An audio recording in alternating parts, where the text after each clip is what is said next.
بسم اللہ الرحمن الرحیم۔ جب کوئی دکھیے کے کام آتا ہے اور اس کی اعانت کرتا ہے تو پھر وہ راضی ہو جاتے ہیں۔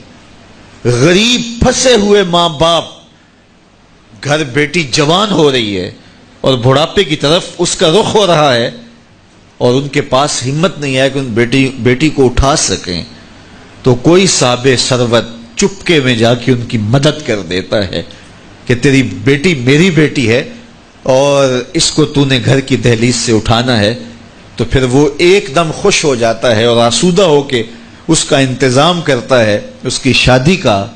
تو کوئی جانتا ہے کہ اس بوڑھے ماں باپ کے دل سے کتنی دعائیں نکلتی ہیں اور اس جو ہے وہ بیٹی کے دل سے کتنی تمنائیں اور کتنی جو ہے وہ نیک جذبات ان اشخاص کے لیے ہوتے ہیں جو ان کی مدد کے لیے کھڑے ہوئے۔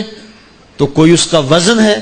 کوئی وزن نہیں کر سکتا کہ اللہ تعالیٰ اس کی برکت کتنی عطا کرتا ہے۔ تو میرے حضور نے ارشاد فرمایا، تمہیں جو رزق دیا جاتا ہے، مصائب سے تمہیں بچا لیا جاتا ہے، آتی آتی تکلیف ٹل جاتی ہے، تمہاری نصرت دشمن کے مقابلے میں ہوتی ہے، حاسدین کے مقابلے میں تم کھڑے ہو جاتے ہو۔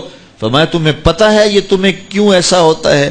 فرمایا الا بدعفائکم، جو تمہارے معاشرے کے کمزور لوگ ہیں جن کی تم نے مدد کی، فرمایا یہ ان کی دعاؤں کا نتیجہ ہوتا ہے۔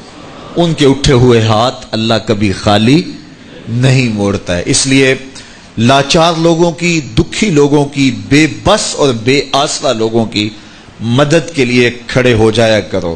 وہ کسی نے کہا تھا کہ بڑوں کی بڑی بڑی خدمتوں سے وہ سکون نہیں ملتا جو چھوٹے چھوٹے لوگوں کی چھوٹی چھوٹی خدمتوں سے مل جاتا ہے۔ بڑوں کی بڑی خدمتیں بھی کریں تو وہ راضی نہیں ہوتے، لیکن چھوٹوں کی چھوٹی چھوٹی خدمتیں، یار غریب کو تو پیار سے کھڑا کر کے اس کے پشت پہ شفقت کا ہاتھ پھیر دیں تو وہ سارا دن خوشی سے گزار دیتا ہے کہ آج جو ہے وہ فلاں صاحب نے مجھے تکریم دی ہے، مجھے عزت دی ہے۔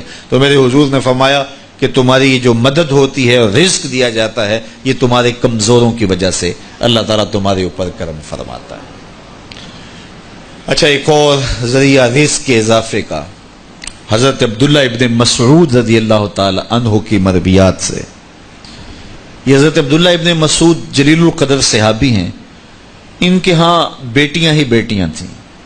اچھا، جب ان کا آخری وقت آیا اور یہ بڑے سخت بیمار ہو گئے تو نزع کی سی کیفیت طاری ہو گئی، تو حضرت عثمان غنی رضی اللہ تعالیٰ عنہ ان کا حال پوچھنے آئے۔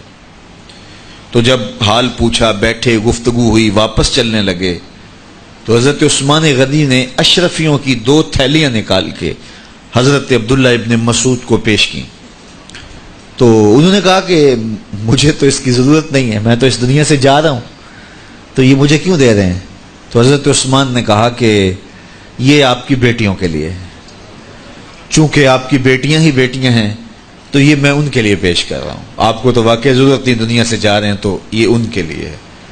تو حضرت عبداللہ ابن مسعود نے پھر تھیلیاں موڑتے ہوئے کہا کہ میری بیٹیوں کو اس کی ضرورت نہیں ہے، اس لیے کہ میرے حضور نے فرمایا تھا کہ جس کے پاس سورہ واقعہ ہو اس کو غربت تنگ نہیں کر سکتی، تو میری بیٹیاں رات کو سونے سے قبل 1 مرتبہ سورہ واقعہ ضرور پڑھتی ہیں، اس لیے تم میری بیٹیوں کے بارے پریشان نہیں ہونا، اللہ کے فضل سے انہیں غربت تنگ نہیں کرے گی، ان کے پاس سورہ واقعہ جو موجود ہے۔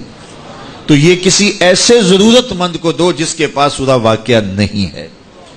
تو سورہ واقعہ کی تلاوت یقیناً رزق کی فراوانیاں اور رزق کی برکتیں حاصل کرنے کا ایک ذریعہ ہے، اور دروازے کھل جاتے ہیں اگر سورہ واقعہ کی تلاوت تسلسل کے ساتھ کی جائے۔ اس لیے اپنے معمولات میں سورہ واقعہ کو شامل کر لیجئے گا، اس کی برکات سے انشاءاللہ رزق کی فراوانیاں نصیب ہوتی ہیں۔ صدق اللہ العظیم۔